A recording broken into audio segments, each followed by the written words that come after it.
Okay, good evening everyone. Thank you very much for joining this very, as we can see, phenomenal event tonight, especially very dramatically after Typhoon Signal 8 and the Black Rainstorm. And now we have gathered here to celebrate translation with a very established man here who needs no introduction, I believe, Professor John Minford. Thank you very much for coming here to present.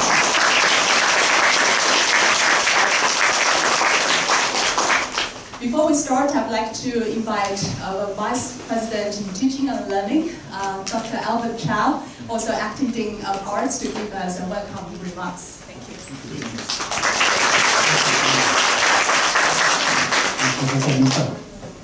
College students, welcome. If you are from outside BU, welcome to BU. Well, our students never surprise me. Okay, today is a day of storm and rain. And we have no class, and we still have so many students. So that speaks, well, the weight of tonight's talk, as well as how motivated our students are. They always make us proud, okay? Well, Professor Minford, welcome to BU again. I know you are a long-time friend. And tonight's talk is actually a joint initiative between HKBU, CUHARB, and Hong Kong Translation Society. It is actually part of a bigger series, but I'm not going to spend too much time on it because I know you are coming for Professor Minford's talk. Now, I don't need to introduce Professor Minford. Everyone knows him. He is a very renowned sinologist and literary translator. He has translated many great Chinese classics, such as The Story of the Stone, Yi Ching, Liao Jia, and then collaborated with Professor David Cox on the translation of The Story of the Red Chamber. So these are very important works.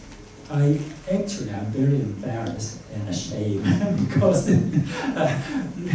not even to talk about translation. I have to confess I have not read all these Chinese classics myself. So this is amazing that you have translated so many of them. Indeed, Professor Minford is the best person to talk about Professor David Cox's work because he's both Professor Cox's student and son-in-law. So who would be more fitting to speak on this great historical figure in translation. And then Professor Minford has also held many teaching positions in the mainland, Hong Kong, Australia, New Zealand, and he's also an honorary fellow of the Hong Kong Translation Society. And he was also awarded the inaugural medal for excellence in translation by the Australian Academy of Humanities. So tonight we are very delighted for him to speak to us on this topic, David Cox, The Art of Translation. And besides Professor Minford, I would also like to extend our warmest welcome to Ms. Caroline Hawkes-Levay, the daughter of Professor David Hawkes, to the audience. So without further ado, I'll pass the time back to Janice. Okay. Next, let me invite Professor Mark Shuttleworth to give his words of appreciation to Professor Minford.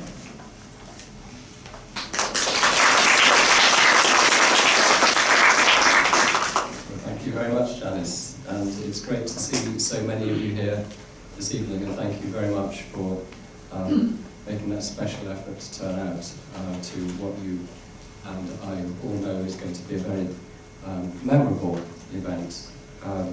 So if I may just briefly reiterate what Dr. Chow has said, we have very great pleasure in welcoming back to us Professor John Minford. We were lucky enough to entice him over here back in April for a very memorable talk, so we're doubly lucky to have him over twice in one calendar year. So I'm really looking forward to a huge treat this evening.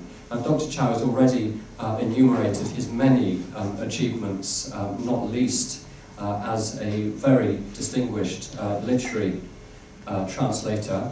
I think possibly most notably, I'm not qualified to say, but to my mind anyway, most notably as one of the the two people who produced this monumental, I should say, translation of the monumental work Hong Lo Meng, known sometimes as A Dream of the Red Chamber, but in the translation that he produced with his teacher, his friend, his mentor, and his father-in-law, Professor David Hawkes, known as The Story of the Stone. And it is, you're going to be talking not about your own work, you're going to be talking about the work of David Hawkes this evening, the translation work of David Hawkes. You will be, I think we'll be seeing plenty of illustrations of his translation approach, principally from that work. Yes, a very warm welcome to Caroline, David Hawkes' daughter. It is really great to have you here this evening. Thank you. Without any more ado, let me hand over to you, John. Thank you.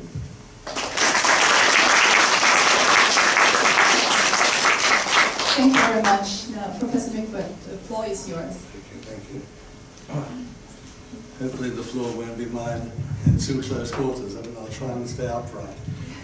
Thank you, Mark. Thank you, Vice Chancellor. Thank you, everybody here, Janice and Elsie, who made me sign about 150 books this afternoon, and all my friends from the Library of Chinese University, who've been such wonderful hosts. It's just lovely to be back at Baptist University. I've always had a very good feeling here. I was very good friends with Martha John, who was here for many, many years, and of course Jane Lai, and I go back a long way with Baptist University. Now, is my voice coming across clear?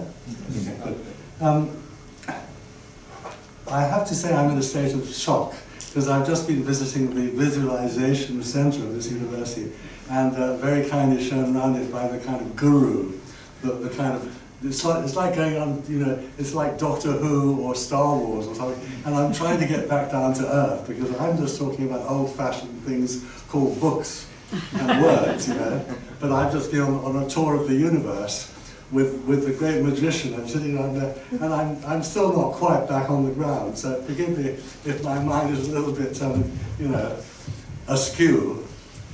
I'm talking today about a very great translator, but I'm not going to repeat the kind of stuff I've done before, you know, what he did, where he was born. I want to really try to, as I recreated this talk, I want to try to get to the heart of the matter, which is, what is it that makes a great translator tick, you know? How does this person become such an extraordinarily gifted translator? What is going on inside his mind, inside his heart? And that's very difficult. I knew him very well. He was my friend, my father-in-law, my teacher, my collaborator, and so on. And I've read every word he's ever written.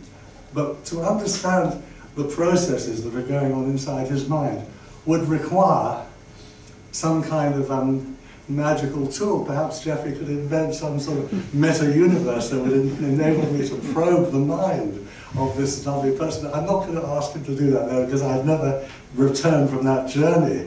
I've called this talk, I've given it a subtitle, which really gives away the entire message of my talk. Maybe I don't need to go any further than that than this first page, because I've called it Self-Cultivation, which in Chinese is Xiuyang, Creativity, Mischief, and Freedom, or the alchemy of transformation. That is basically my theme. And I'm going to try to, I've got a huge amount of stuff which I probably won't get through, so forgive me if I don't manage to cover it all. And please tell me if my voice is not clear enough. Janice, will you alert me, because I can't hear myself, you know, from the back. I thought I'd start by talking about somebody completely different. Sir Thomas Urquhart, who lived in the 17th century and was perhaps one of England's greatest ever translators. He translated the great French writer Rabelais. And the translation is simply transcendental. It's one of the most superb translations ever written in English. If anything, Urquhart surpasses Rabelais. It's quite extraordinary. And a critic once wrote that the reason he was so good was because there was a perfect match of temperament between the author and the translator. Urquhart was completely out of control. he just couldn't say one thing 4 times, he had to say it 10 times. And he went overboard, and it was actually a wonderful translation, very, very free, and yet never departing from the spirit. Now this is the kind of man we're talking about today with Professor Hawkes. And you see, I think very interestingly, the legend has it that Sir Thomas died. He was a staunch royalist supporter of the Stuarts against that horrible man Oliver Cromwell. And he died laughing when he heard of the restoration of Charles II. He had a fit of laughter and immediately died. And that is how I think a great translator would always like to die. I'd like to die like that, but I won't have a chance. I won't say what would make me laugh, because that wouldn't be appropriate today. And, all right, but let's get to David now. I mean, David Hawkes hardly ever spoke about his work. I mean, he liked to get on with the actual job of translation. Excuse me, I'm going to put my stick down because it actually prevented me from holding the microphone. There we go. Yeah, he hardly ever spoke about his work. He never wrote about it. And the only exceptions are 2.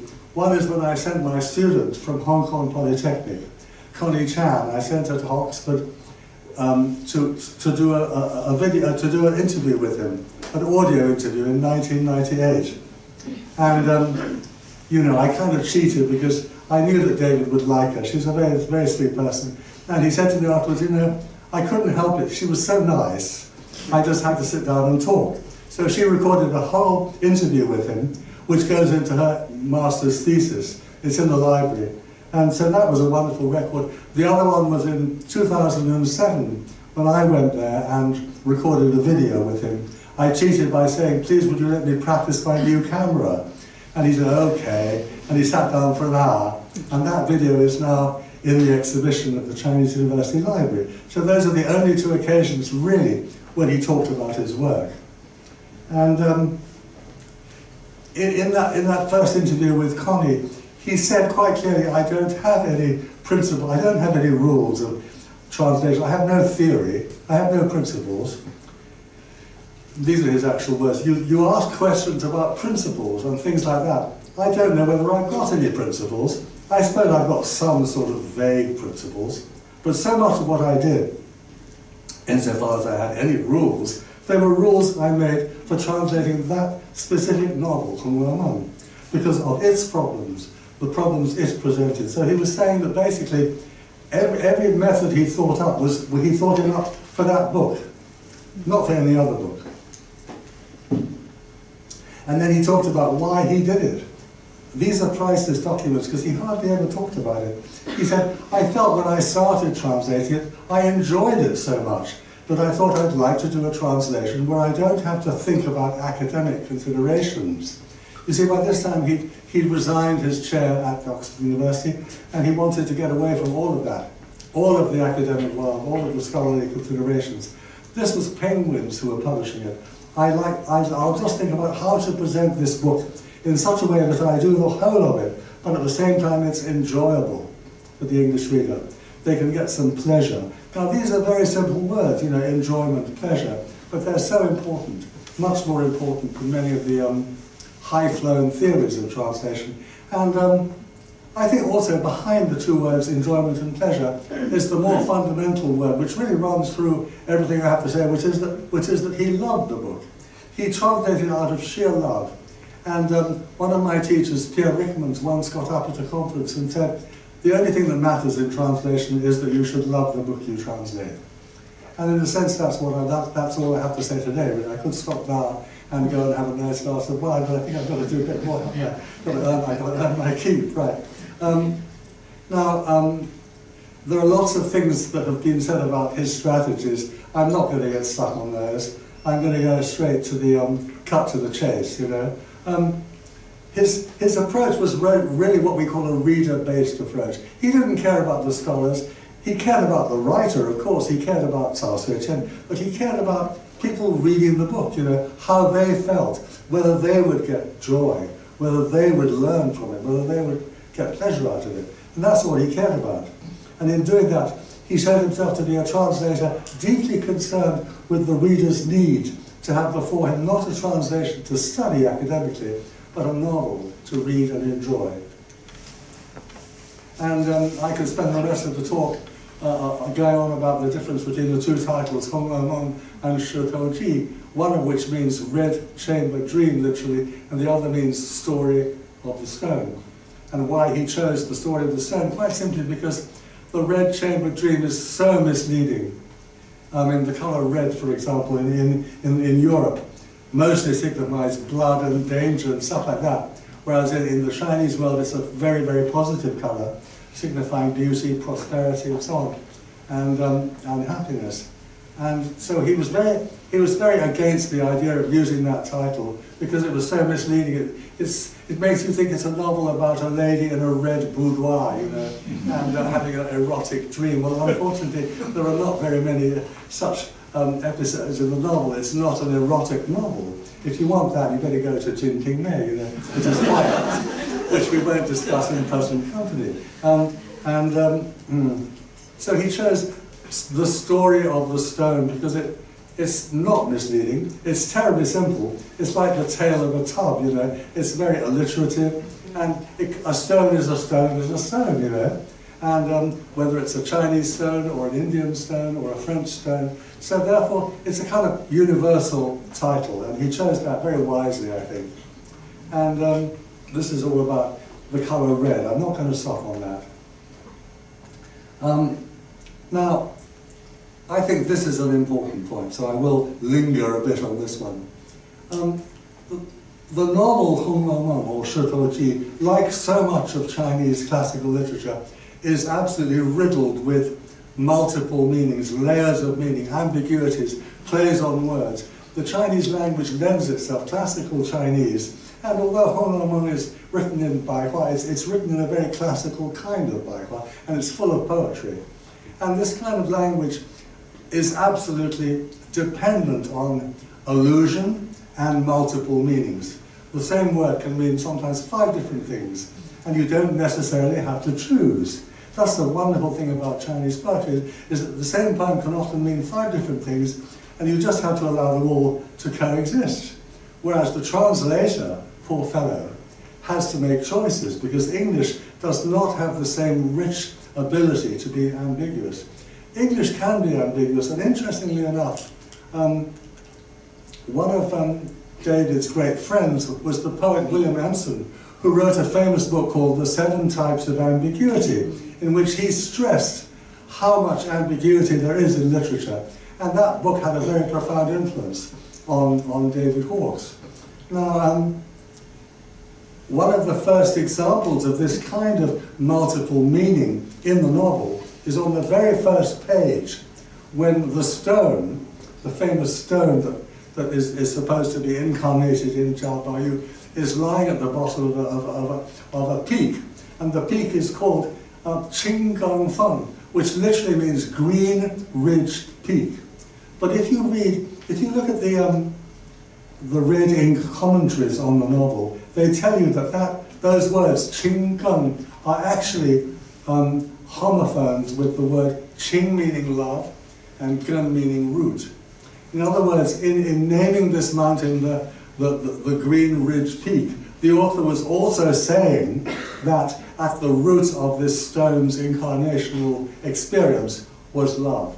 And love with all of its obstacles to enlightenment, with all of its richness of experience. It was in fact, it says on the first page, but not overtly, in a riddling, ambiguous way, this is going to be a book about love.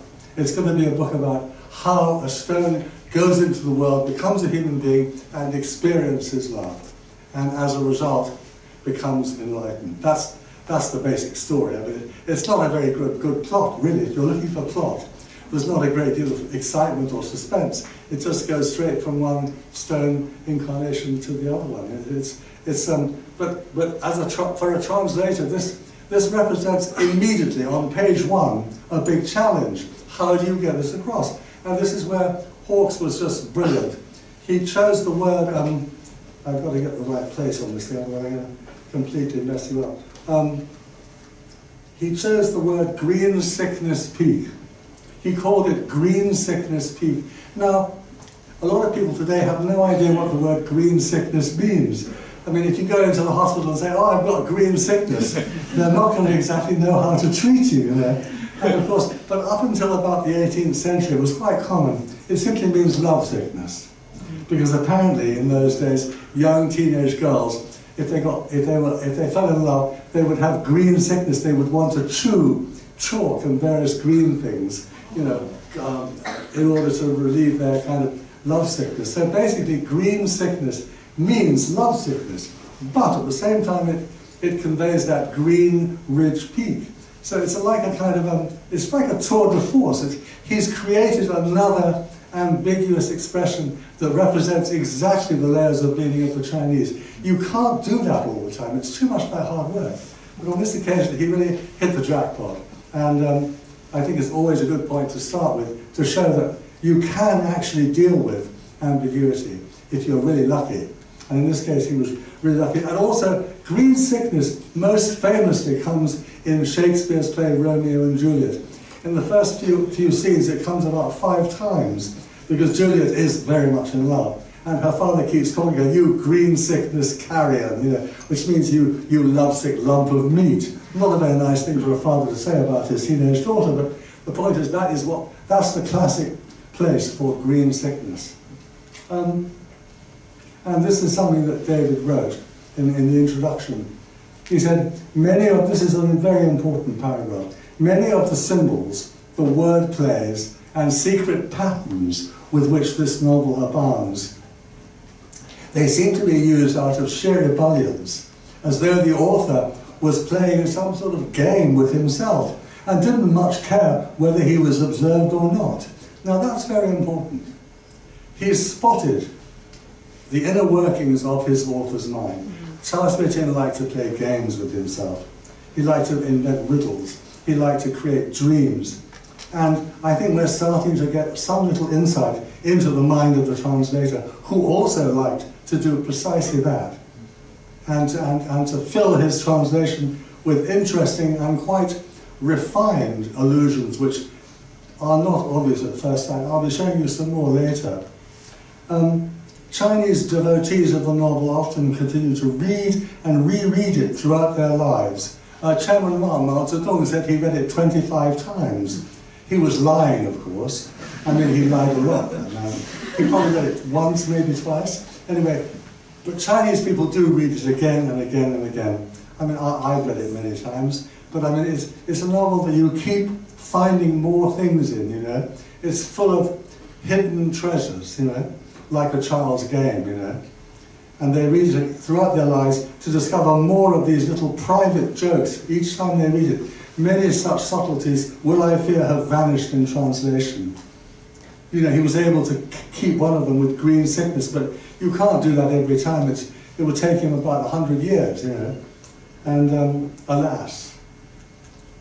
And this is the book by his friend William Empson, which was very influential in causing him to see into levels of ambiguity and to try to reproduce them in English.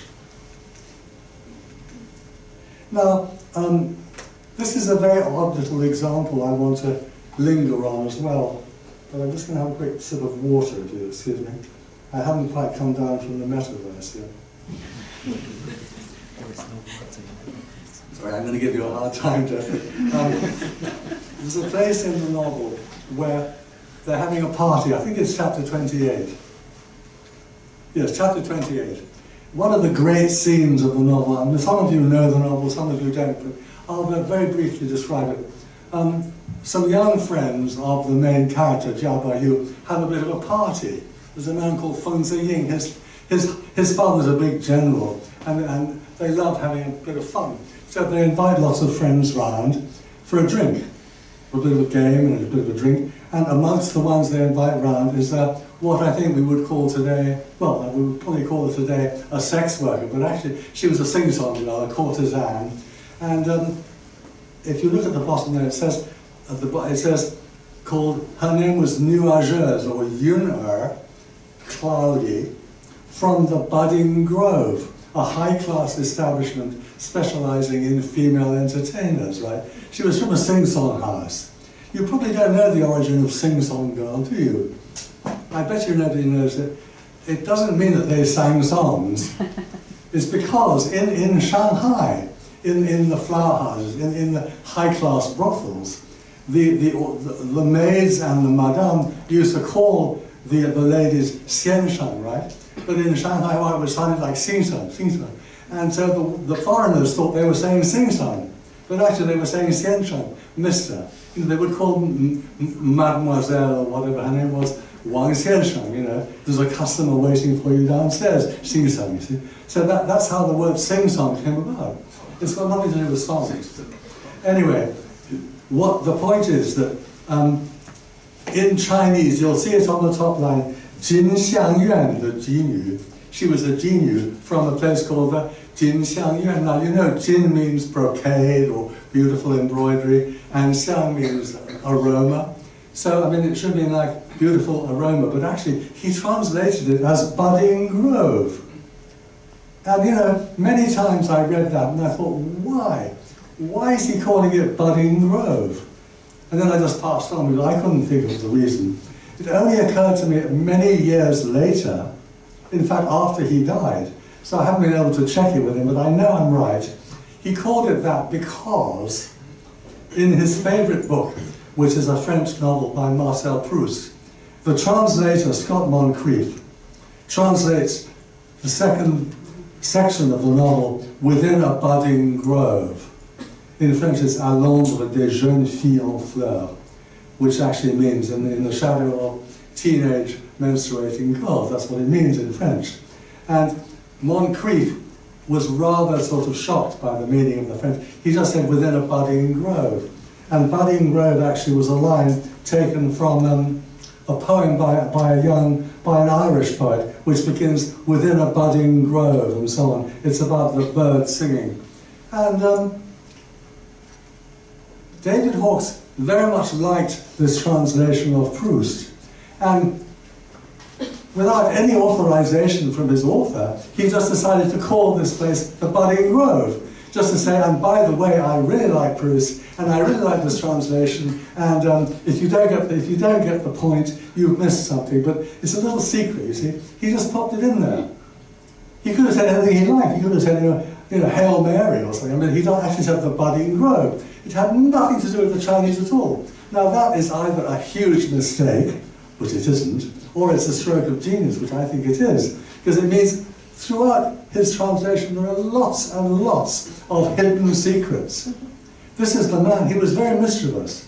He broke all the rules, except he didn't have any rules, so he didn't have any rules to break. He did whatever he liked.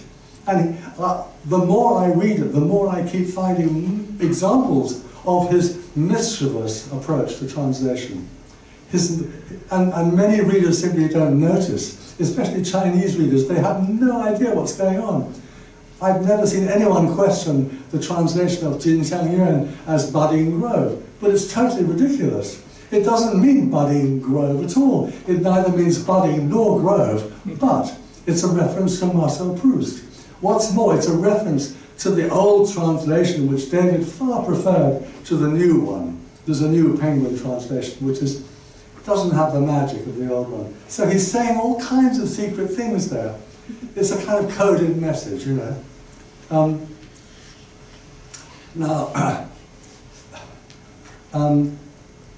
The fun. The same party I was talking about, where the sing-song girl, Nuageuse, she's been invited along to make it a happy occasion, you know. There are boys there, boys and girls, they're all having a great time. They're all drinking a lot. And as the evening goes on, they have the idea of having a game, a drinking game, in which they make up poems and sing songs together. And the songs are quite sort of, you know, what you might call today jazzy, you know. They've got quite a kind of beat to them. And David really got into it, because he decided to make these songs, the kind of songs you can imagine somebody singing at your party, you know. And I'm not going to give you all of them, but, you know, they all started, and this is one of the songs sung by Nuageuse, the sing-song girl, right? She took up her lute and she began singing the following song. She's there with Xue Pan. Xue Pan is the naughty boy in the family. He's always doing bad things. I like Xue Pan a lot. He would be great fun. He would be great fun to spend the evening with, because he's always getting drunk and behaving badly. And in this case, he's the one who's with the sing-song girl, and he's always giving her a slap on the bottom. He would be Me Too'd in about 2 seconds, and he'd often be in trouble. Anyway, so she sings a song, and it goes like this: two lovely boys are both in love with me, and I can't get either from my mind. Both are so beautiful, so wonderful, so marvellous. To give up either one would be unkind. I'm always about to break into song, you see. Last night I promised I would go to meet one of them in the garden where the roses grow. The other came to see what he would find, and now that we three are all here in this tribunal, there are no more words I can come into mind. I mean, she runs out of words. And every song is like that, you see. She sings that one, and then later on, Bao Yu, the young man, the young sort of little Lord Fauntleroy, says, the girl's upset, the years pass by, but no one's claimed her yet. The girl looks glum. Her true love's gone to follow ambition's drum. The girl feels blessed. The mirror shows her looks are at their best. The girl's content. Long summer days in pleasant pastimes spent. I mean, another thing that you have to immediately understand about this man Hawkes, he knew how to write verse. Good old-fashioned rhyming verse. And I mean, he once said to me, you know, if I get stuck with a poem, I just get up from my desk, go outside and dig a few meters in my garden, you know, and dig the potatoes. And by the time I get back, I've thought of the rhyme, you know. That's a kind of what I call a working rhymer, you know, someone who knows how to rhyme. And then Nuages, the sing-song girl, she was always being asked to sing because that was her profession, you know. She sings another song. Still weeping tears of blood about our separation, little red love beams of my desolation. Still blooming flowers I see outside my window growing. Still awake in the dark, I hear the wind a-blowing. Still I can't forget those old hopes and fears. Still can't swallow food and drink, 'cause I'm choked with tears. Mirror, mirror on the wall, tell me it's not true. Do I look so thin and pale? Do I look so blue? Mirror, mirror, this long night, how shall I get through? Oh, oh, oh, blue as the mist upon the distant mountains, blue as the water in the ever-flowing fountains. When I taught this novel at Melbourne University, I did sing them all, I sang them all, but I'm not doing it today because I haven't got time. I haven't got time. That's just my excuse. So, there's another song here which is, I think this is sung by the host, Feng Ziying. He says, you're so exciting, you're so inviting. You're my Mary Contrary, you're a crazy mad thing. You're my goddess, but oh, you're deaf to my praying. Why won't you listen to what I'm saying? If you don't believe me, make a small investigation. You'll soon find out the true depth of my admiration. I mean, it's absolutely made for, you know, to be put into a kind of 1960s song by, you know, Frank Sinatra or something. And then she sings another one. She was made to sing a lot, Nuages. She was obviously very pretty and very good at singing. A flower began to open in the month of May. Along came a honeybee to sport and play. He pushed and he squeezed to get inside, but he couldn't get in however hard he tried. So on the flower's lip he just hung around, playing the seesaw up and down. Oh, my honey sweet, oh, my sweet's a sin. If I don't open up, how will you get in? Not very politically correct, I'm afraid. But I mean, the point is that this is a translator who believed in having a bit of fun, you know. And Zhang Yuhan, he's an actor. He's also at the party. He plays the Dan role. He's the, you know, female impersonator, and he becomes a great friend of the main character. And because of his friendship with this actor, Jia Bayu gets into terrible trouble with his father because, you know, these actors were, and nowadays we talk all the time about transgender, they were always dressing up in women's clothes. And Zhang Yuhan was a very romantic figure. He sang this song, a mischievous bundle of charm and love, or an angel come down from the skies above. Sweet 16 and so very green, yet eager to see all there is to be seen, etc., etc. In other words, I think I've made my point. When he had the challenge of writing, you know, popular songs, this translator about whom we're talking decided to just go the full mile, you know, and turn them into songs. Whereas almost any other translator would just leave them dead on the page, you know, and they're so singable and so much fun. This is just a single word. the word writ. Now, none of us use that word today, but in one of his translations he says, "My life in both worlds on this stone is writ. Pray who will copy it out and publish it." Now, you could say he's just struggling to find a rhyme, but actually, you know, the use of writ in that way, it was very common, certainly in Shakespeare's day, and here it comes in Antony and Cleopatra. So he likes to use words in a special kind of way, this translator we're talking about. His mind is, I'm trying to get into his mind, you see. I'm trying to see why he makes choices, which are sometimes very, very mischievous and very free. Very free, but also based on a huge amount of reading and knowledge. That's the other thing which we'll come to. Now, this is a very funny one. I had students working on this, and they spent the whole weekend trying to understand why he translated Zheng Guo as Ebenash. They sent me emails all weekend. "What's going on, Professor Minford? What does he mean? What does he mean?" And Zheng Guo means true, true country, right? It's all about a character who's met a foreign girl. It's the only foreign person in the whole. She had blonde hair, and she came from a country called Zheng Guo. And the whole point is that there was no such country. It was just made up, right? Now, if anyone can tell me why he used Ebenash, I'm going to give them a prize.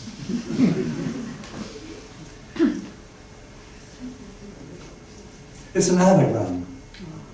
It's an anagram for has been. Because actually, has been never was, is the joke. I mean, it's a private joke, you know. If you were grading this as a paper in translation, you'd cross it out and say, "What the hell are you saying?" You know, translate, please. But this man doesn't need to obey rules. He creates his own rules. He does what he likes. He's mischievous and he's free. And thank goodness, because it took me actually several years to work out Ebenash. But I worked it out in the end, because there was a famous novel written in the 19th century called Erewhon, which is an anagram for nowhere. So actually it's a reference to Erewhon, nowhere. And that was New Zealand.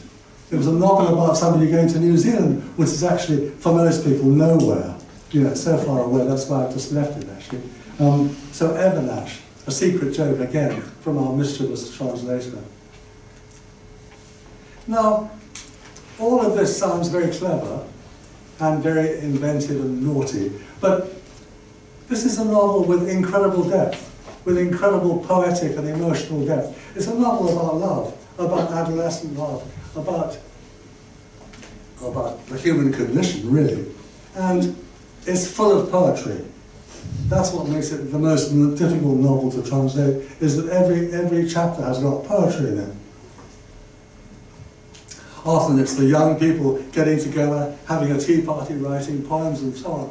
And it's hard. It's quite hard to read in Chinese, let alone to translate into English. Now, this is where David had a real advantage, because he had a really thorough training in the translation of Chinese poetry. He'd studied as a PhD student, as a graduate student, both at Beida and at Oxford. He studied the great anthology, the Chu Zi, the poems of Chu, you know, which are the earliest kind of romantic poetry in China. And then later on he read all the poems of Du Fu and Li Po. And he knew his poetry, but also he had a poetic soul himself. He had a very poetic turn of phrase. He had a very poetic, I would even say romantic, imagination. Now that's not something you would necessarily see if you met him in the street, but you can tell from the way he writes that this is what's going on in his mind. You see what I mean? It's hard to get into somebody's mind when they're already no longer with us. Even when they're with us, it's hard. But I can tell you, after many, many years of working with this man very closely, that he has a very strong poetic impulse, a very strong sense of poetic and romantic experience, and also a very deep knowledge of poetry, both in Chinese and in English, reading it all the time. And there are many examples of this in the novel, but I've just picked on one, which is towards the end of the first 80 chapters, when Zhao Baiyu writes a kind of elegy in memory of one of his favourite maids, Qingwen. And it's an extraordinary poem written in the style of the Chu Ci. And this is just a bit from it, you know. And very, very unusual words, very unusual mood. The mood is just like the mood of the Chu Ci, and it rhymes, and it's got these extraordinary words like gonfalons and wyverns and chryselephantine car. It's a kind of piece of euphuistic poetry, and an absolute triumphant piece of verse. And it goes on for several pages. Not only a man who had the training in the Chu Ci, in what's called the Fu style of Chinese poetry, and a man who had the deep poetic understanding and determination to convey this into English. Only that person could do it, and I can think of nobody other than David Hawkes who would have been qualified. He had the Xiuyang. That's my other key word today, is the Xiuyang. And Xiuyang is a word that maybe needs a little bit of explaining. It means, it's usually translated as self-cultivation. It doesn't just mean looking at yourself in the mirror, you know, thinking how beautiful you are. That's not what it means at all. It means cultivating your inner soul, cultivating your cultural roots, understanding where you come from, reading, you know, old-fashioned things like books, you know, reading the literature of your culture. This is self-cultivation. And it was always part of Chinese education, because you had to read the classics. Believe me, you try reading the 13 classics. I mean, it's hard work. And you fail the exam, you read them all over again, and then you read the poetry, and you read, you know, and that's self-cultivation. It's also imbued with a philosophical dimension. Self-cultivation is also to do with understanding yourself, forming a philosophical framework for your life, whether that be Taoist or Buddhist or Confucian, doesn't matter. It's having a degree of self-knowledge that, combined with your cultural education, creates you. It makes you able to do something like translate Huan. And that's where Hawkes had the necessary Xiuyang. He didn't need to be told to go away and read some more books. He'd read so many already. You know, if he read an author, let's say Charles Dickens, he would just read every single novel written by Charles Dickens. Or if he read Henry James, he'd read all of Henry James. And he'd read the whole of, you know, Chaucer, just for the amusement. He read everything. And that he would often just be sitting there on his own. When he came to stay with me, he always sat outside in the courtyard reading a book. And that was part of his Xiuyang. And that's what I mentioned here. Without that, he would never have been able to rise to such heights as he did.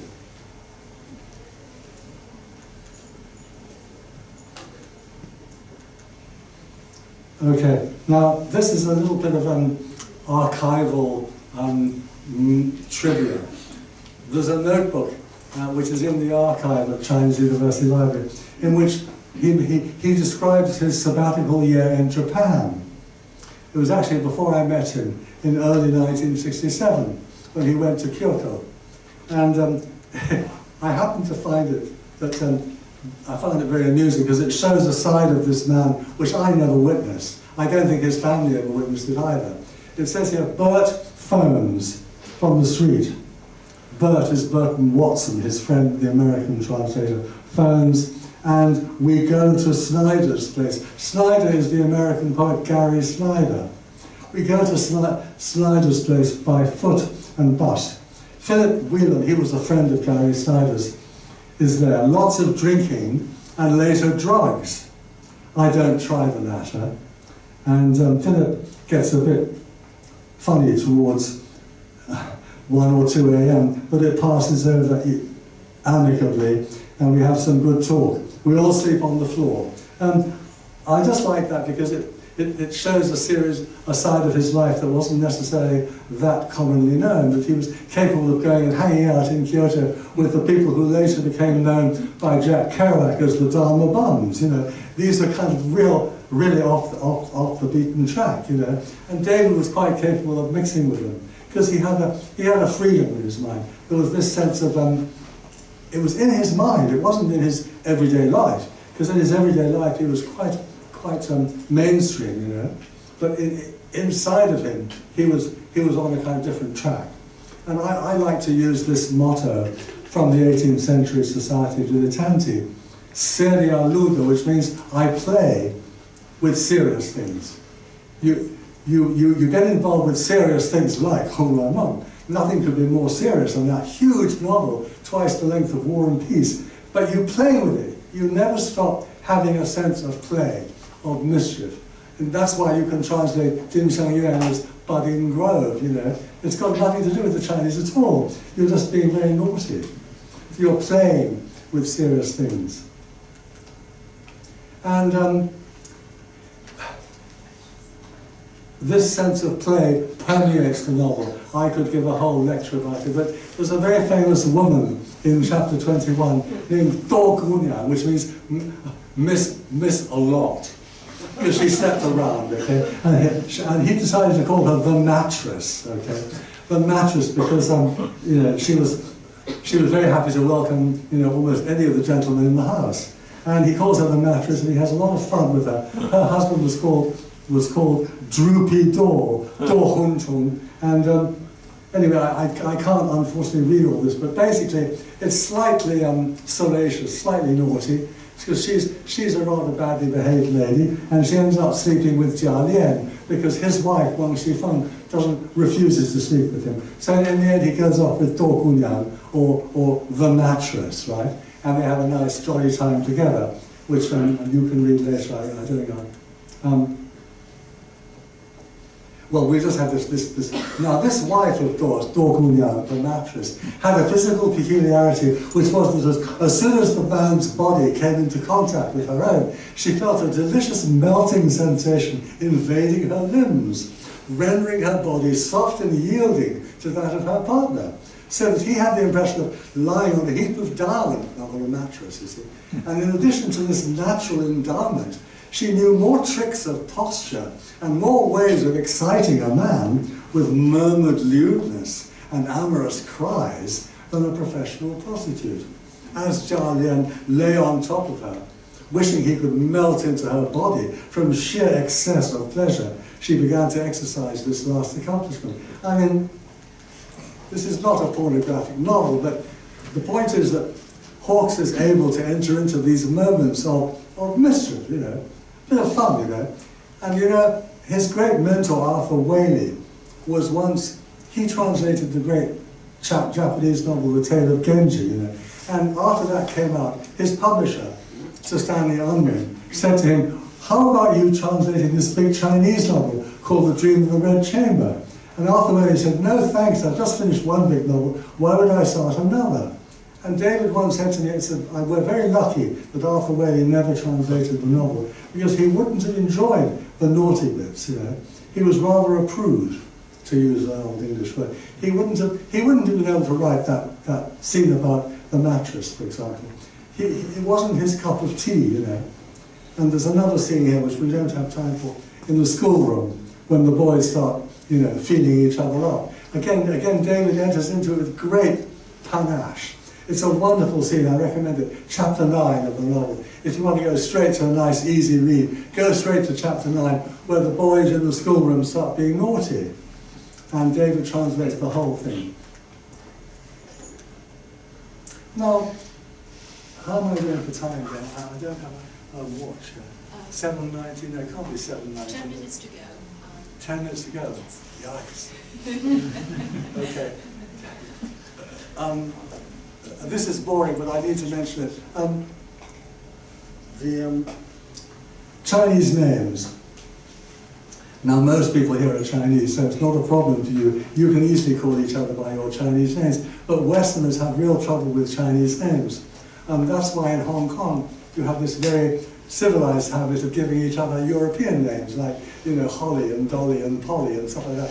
And, you know, I used to know somebody called Icy her name, or Lettuce Lee. I mean, you know, I think it's great, you know, but in China proper, I mean, in mainland, it's not so common. And with the novel, you know, David thought, oh my goodness, this is going to be such a turn-off, you know. People are going to open the page, they're going to be ching, ching, chong, chong, you know, and they won't know who the hell they are.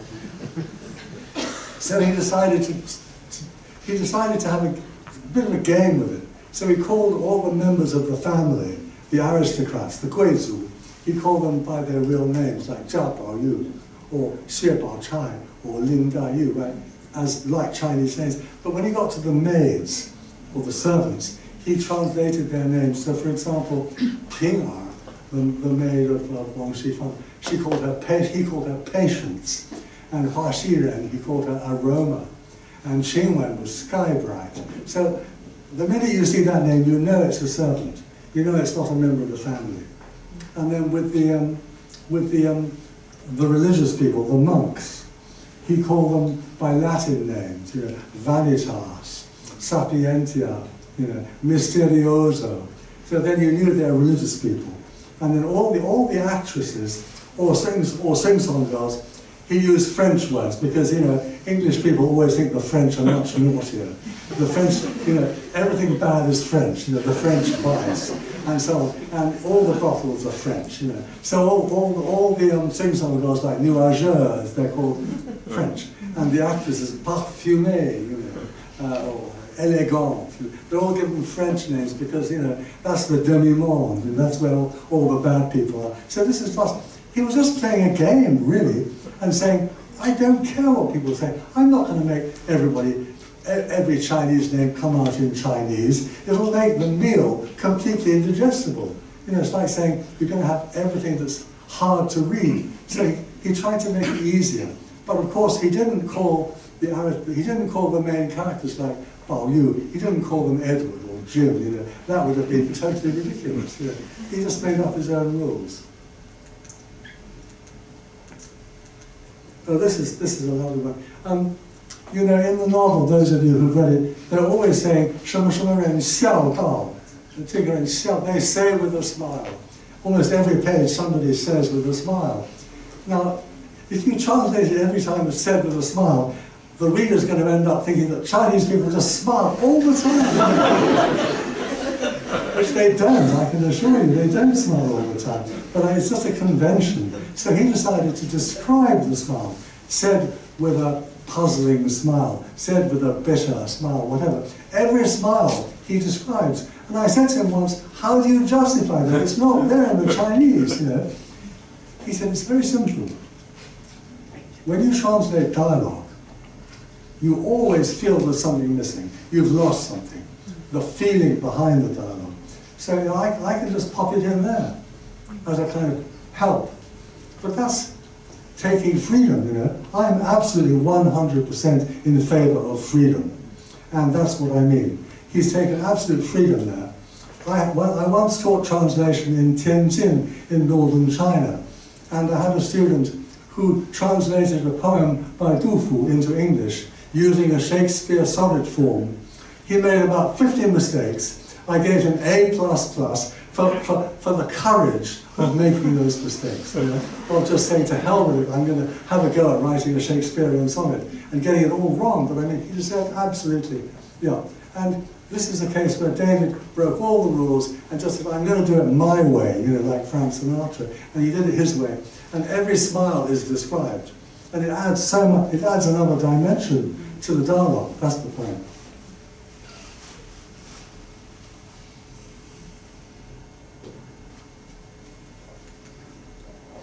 Okay, I'm going to skip that one.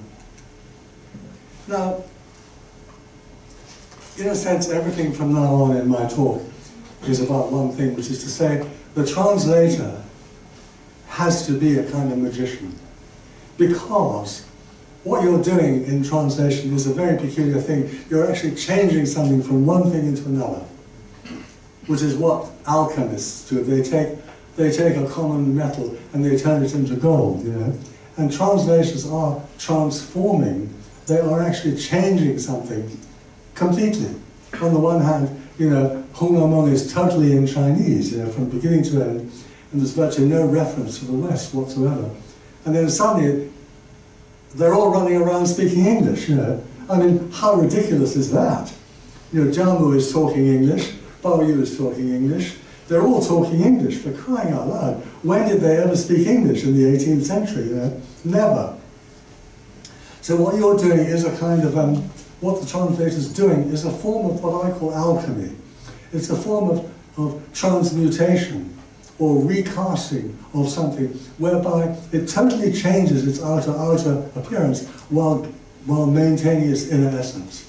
And in order to do that, and this is where I'm being a little bit provocative, I'm saying in order to do that, you have to have a mind, the translator has to have a mind that's capable of going deep, deep down, like a form of meditation, like a Taoist, who learns to sing the Tian Lai, the music of heaven, the transcendental music, which is beyond language, which is beyond culture, which is pure emotion, pure experience. That's why it's called music, because music is music. You don't have to translate Chopin to play it in China. You play it as it is. But words, unfortunately, have to be translated. They have to be changed. So there was a famous monk in the Song dynasty who was asked to define translation. What is translation? He said. His answer was very simple. 意也, it is change, as in 周易, 易经. Translation is 易. Of course, he was playing with the sound of the word, to yi. But yi means to change. Of course, the modern word is hua, And so what a translator is doing is actually a form of alchemy, an inner alchemy. It's a form of kung fu, It's a form of nei gong, really. And that's where a true master, like a true master of kung fu, cultivates this ability over a whole lifetime until they can. I mean, my teacher, when I was a PhD student, Liu Cunren, he practiced Qigong, he practiced Jingzuo, and he used to, every time we met, every week, every Wednesday afternoon, we would practice that. Because he said that is what matters. That is what will enable you to understand literature, is if you're able to sit very quietly and enter into that mind.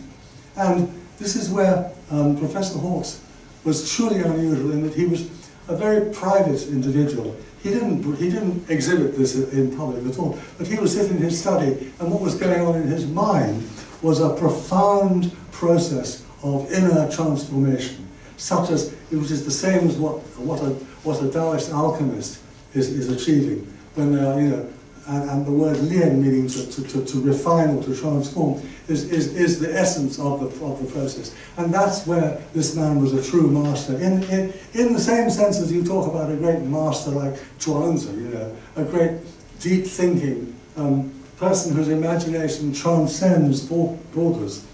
And I've got lots of this at the end. I haven't got time, unfortunately, but maybe I'll come back one day and talk about it, because this is all about.